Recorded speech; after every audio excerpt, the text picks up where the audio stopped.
Всем привет! Сегодня мы познакомимся с системой частиц. Вы можете открыть файлы, которые мы создавали ранее, или вы можете создать новый, как сделаю я. Нажимаем на Blank Project. После открытия программы давайте подготовим все под себя и приступим к созданию. Давайте создадим новый слой на маске для наших частиц. Для этого на панели слева нажимаем правой кнопкой мыши, либо Ctrl+, если у вас Mac.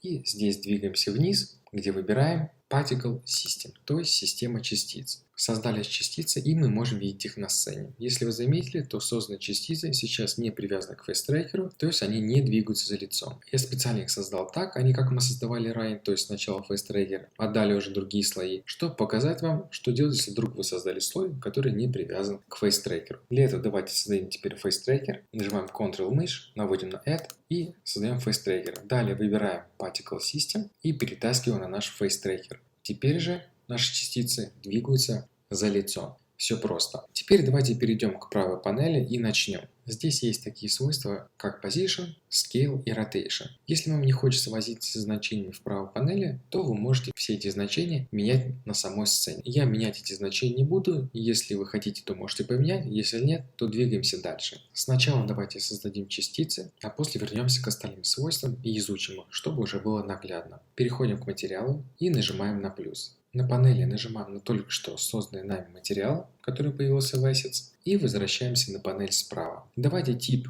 шейдера возьмем Flat. Ниже мы можем установить цвет, либо текстуру. Я предлагаю воспользоваться текстурой. Для этого нажимаем на треугольничек, выбираем новую текстуру и в диалоговом окне выбираем текстуру. Помню, что в роли текстуры можно выбрать изображение, но с прозрачным фоном, то есть в формате PNG. После применения текстуры мы можем видеть вылетающие сердца, у меня была такая текстура, и средней трети лица. Отлично, теперь давайте вернемся к свойствам и пройдемся по ним. Для этого нажимаем на панели сцены на Particle System и возвращаемся на правую панель. Первое, что нас встречает, это тип. Type – это тип полета частиц. Изначально стоит Point, то есть все частицы вылетают из одной точки. Мы можем изменить на Line, то есть частицы будут вылетать уже не из одной точки, а из отрезка, длину которого мы можем изменить с помощью значения выше. Мы можем изменить на 0,2 или, например, на 0,5. Как видим, отрезок этот возрастает, и сердечко уже вылетает из довольно продолжительного отрезка. Также есть plane, то есть плоскость, то есть частицы вылетают не по линии, не из точки, а из квадратной плоскости. Размер этой плоскости мы также можем заменить с помощью значений свойства size. Изначально стоит 0,1, мы можем поставить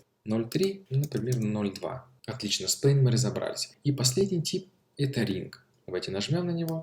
Ring – это кольцо. Здесь есть два значения. Это внутренний и внешний радиус. При изменении внешнего радиуса можно достичь интересного эффекта. Давайте это сделаем и изменим, например, на 0,4. И мы видим довольно отличный результат. Следующее свойство, которое нас интересует, это уровень создания. Здесь указывается количество одномоментных. Сейчас указано 20. Мы можем это значение изменить на 50. Как видим, одномоментно создается теперь не 20, а 50 сердечек. Давайте изменим параметр внешнего радиуса ring, например, на 0,2. Отлично. Следующее свойство – это угол полета. Оно называется Spray Angle. Это угол полета частиц. Значение данного свойства изначально стоит на нуле.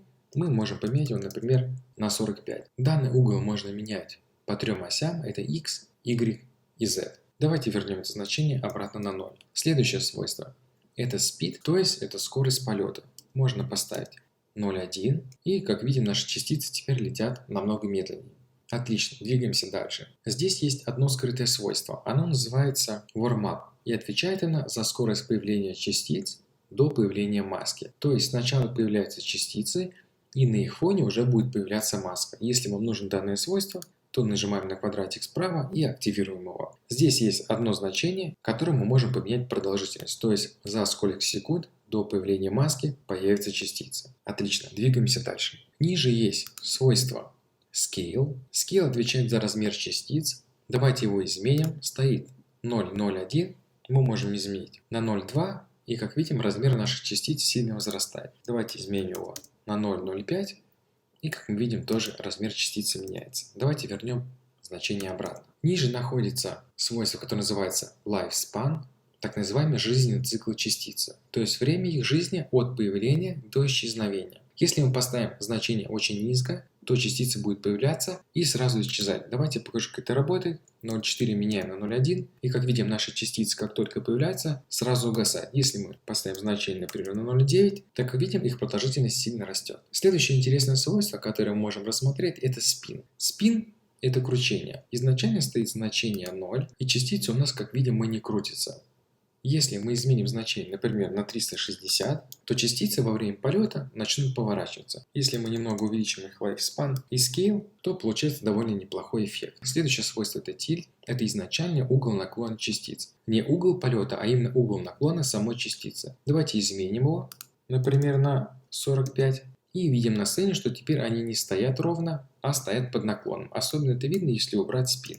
Отлично. Следующее свойство, которое мы рассмотрим, это свойство Force. Она здесь закрыта. Чтобы его открыть, нажимаем на треугольничек и двигаемся вниз. Force – это сила. В нем есть два интересных свойства. Первое – это Acceleration, то есть сила притяжения. Давайте включим его. И видим, что наши частицы как бы летят наверх, но пытаются опуститься вниз. Это не очень видно, так как значение стоит сейчас очень маленькое. Давайте его поменяем, чтобы наглядно увидеть, как частицы взлетают и падают. Также, если вы меняете данное значение и не видите результата, скорее всего, у вас стоит маленькое значение жизненного цикла, и частицы просто не успевают падать. То есть они появляются и сразу же исчезают. Отлично, давайте перейдем ко второму свойству форса. Это драг. Если мы активируем и изменим значение драг, что после взлета частицы не падают, а удерживаются в пространстве. За это отвечает свойство драг, то есть за удержание частиц в их крайней верхней точке. Отлично, можете поиграться с данными значениями и поделиться результатом, прислав их мне на почту. Почта указана в описании под видео и в описании канала. Сегодня мы познакомились с системой частиц и изучили все их свойства. Надеюсь, что вы найдете применение данным знаниям и создадите красивую маску. Я надеюсь, что урок вам понравился. Если остались какие-то вопросы, то задавайте их в комментариях или пишите на почту. Всем спасибо,